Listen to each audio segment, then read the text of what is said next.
This is very necessary today. I have had one of the longest weeks you can imagine, which is weird because I've been off work all week.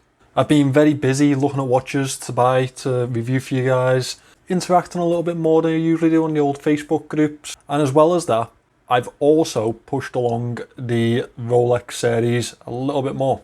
But that's not what we're talking about today.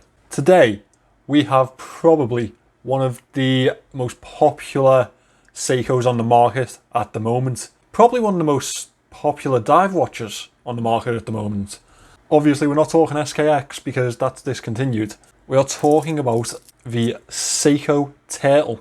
Now, you know I'm a massive fan of the Samurai range, and the Turtle range pretty much runs parallel to the Samurais. Now, I've always preferred the more angular look of the Samurais.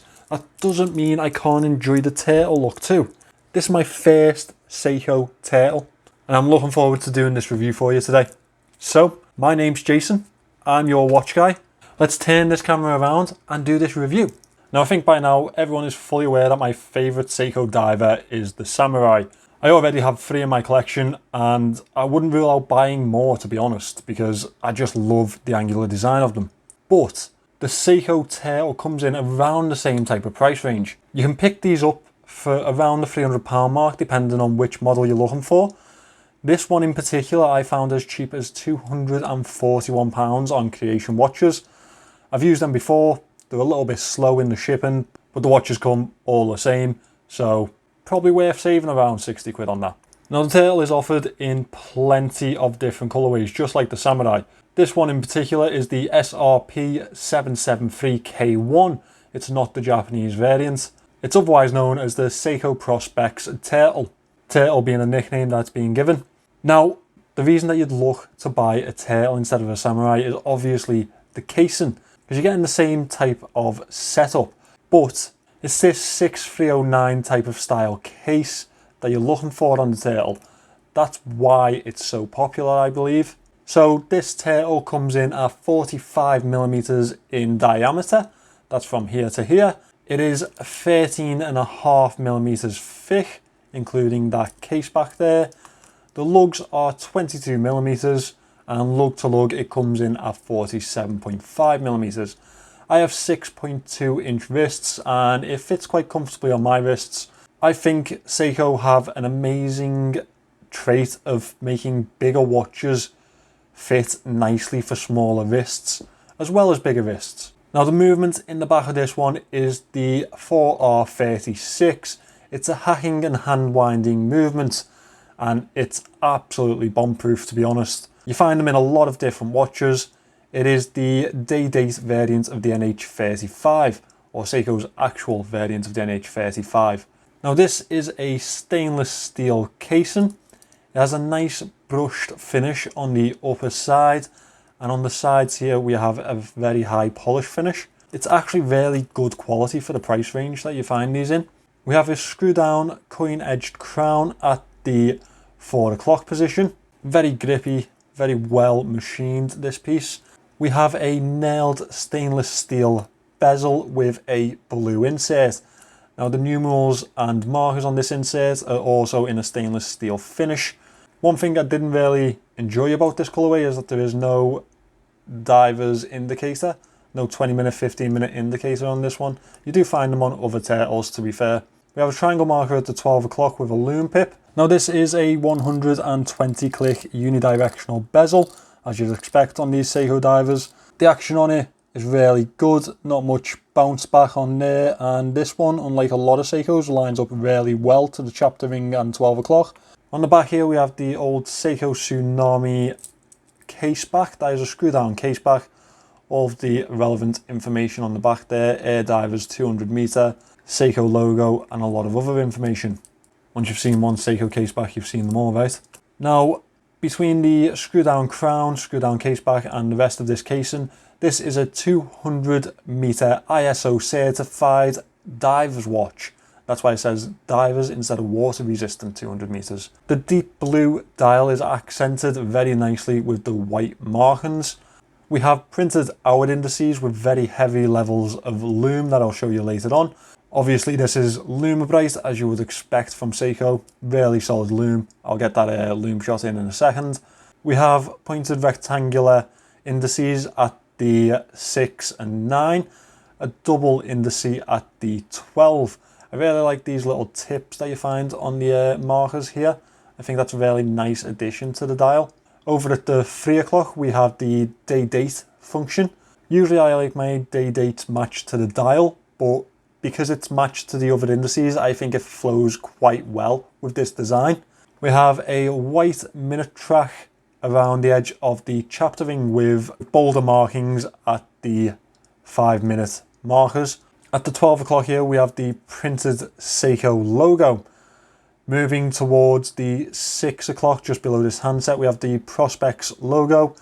Obviously this is part of Seiko's Prospex line. That's their higher tier line. Automatic divers 200 meter, as I said earlier. As you can see there, the movement and case number is printed just below that 6 o'clock marker. I like how Seiko do that. That's their version of a Swiss made marking, I think. We have the same type of handset as you'd find on an SKX. Now these particular hands are finished with a stainless steel border and loomed centers. That is also Lumibrite, very decent level of lume. The second hand is a stainless steel finish with a lume tip at the opposite end. Now I'm going to insert the lume shot just here for you. As you'd expect, very good, very long lasting Lumibrite lume on this one. That's what you can expect from a Seiko diver, and that's one of their signs of quality, the basic level that you'd expect from one of these Seikos. And that's throughout their dive range, they're all this level, which is nice to see. Now, as we move on to this bracelet, it is a stainless steel bracelet. We have a brushed finish throughout the bracelet with these pinstriped polish finishes either side of the middle links. Now, this is the same bracelet that you'd find on the Samurais. Please do excuse that mine is quite scratched up. I did buy this one secondhand in this condition. I will eventually get round to cleaning it up a little bit. We have a diver's extension clasp over to this side here. Now, I always find these really stiff, but very nice feature to have on a dive watch. Slide it straight over your wetsuit then, and once you're finished, clip it back in and you're ready to pop it back on wrist. We also have really good levels of micro adjust, all 4 levels here. That's nice to see because it helps you get a decent fit on the bracelet. Close over safety clasp here. We have double pushes either side of the clasp. I've just unclicked that. Now I'm going to pop this one on wrist for you so you can see it just before I do my moan section.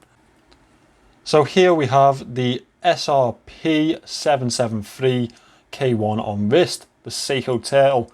It's a very nice fit and watch. This little extension bend here really does help the fit. Now, it may be a really nice fit and watch, really good levels of lume, ISO certified dive watch, brilliant, brilliant design, very reminiscent of the much more expensive 6309. And we all know Seiko's heritage in divers watches. Unquestionable, right? Doesn't mean that this is going to get off with a moan section. I have a couple of things to pick on here. I'll just pop this off wrist before I do. Now, the first thing that I'd like to mention is the same thing that I mention in pretty much every Seiko video. I love Seiko watches, but I'm never going to tell you that Hardlex Crystal is good enough for this type of price range. I think anywhere around this price range you should be expecting sapphire. Obviously it's better than mineral crystal, but it will scratch over time and it will get really dinged up. So be prepared to either buff them out or replace it. Especially if you're going to use this as a dive watch, it is going to get dinged up. Again, another thing that Seiko don't pick up on very well is signing their crowns on these divers. I know not a lot of people are very bothered by that, but I am. I like a signed crown. I just think it's a sign of quality. Another thing that I am constantly going on about with Seiko's press clasp. Now, this is exactly what you get in the Samurais, and in them I am just as unimpressed by it. It feels cheap, and again, at this price range, I would like to see a mill clasp. The rest of my moans are circled around this bracelet, to be fair. I just want to move this in a bit closer so you can hear it. It's a really rattly bracelet, which no one's going to be a fan of. No one likes a rattly bracelet. As well as that, it's a pin and collar system, which once it's sorted and it's all resized and everything, that's fine. It's perfectly functional, keeps everything in place, but actually getting it sized and redoing it and everything, it's an absolute nightmare. It's just really freaking annoying. I'd prefer to see split pins because they're just easier to use, much more universal, and probably a little bit cheaper. So that rounds up my moan section for this Seiko Turtle. All in all, it's a lovely watch. It's a really nice dive watch, and if there wasn't a Samurai range, I think I'd probably be pretty deep into the Turtle range, to be honest. I can see why people really do like them. They're lovely watches, and obviously a much cheaper way to get a 6309 type of styling. All in all, I'm very impressed by this watch. So guys, there you have it, my first Seiko Turtle. And it's quite impressive, to be fair, for the price that you're going to pay. As I said, I found this for £241 on Creation Watches. You have to wait a little while for shipping and everything to process through, but that's a bargain, really, isn't it? Now, if you're going to ask me what I prefer, the Seiko Samurais or the Turtles, it's always going to be Samurais, but that's my personal preference. I like the angular case a bit more. There is a lot of competition around this type of range. You obviously have your Samurais, you have the tuner range too, which I think is a real contender. As well as that, you have another couple of divers that are quite nice around this price range. You can still pick up an SKX for around $250. Probably wouldn't be paying that for an XKX, but they're there. You can pick up some really nice audience too, and there's plenty of other divers around. But Seiko are probably the go-to watch for divers. And that's just my personal opinion. People may disagree, but with their heritage in the dive world and their competitive pricing, really you're going for a Seiko, aren't you? Thanks for watching this one, guys. I am slowly creeping up to that 500 subscriber mark, so please do keep recommending the channel to other people. Please keep sharing it, and thank you for sticking around for this many videos. I will see you in the next one.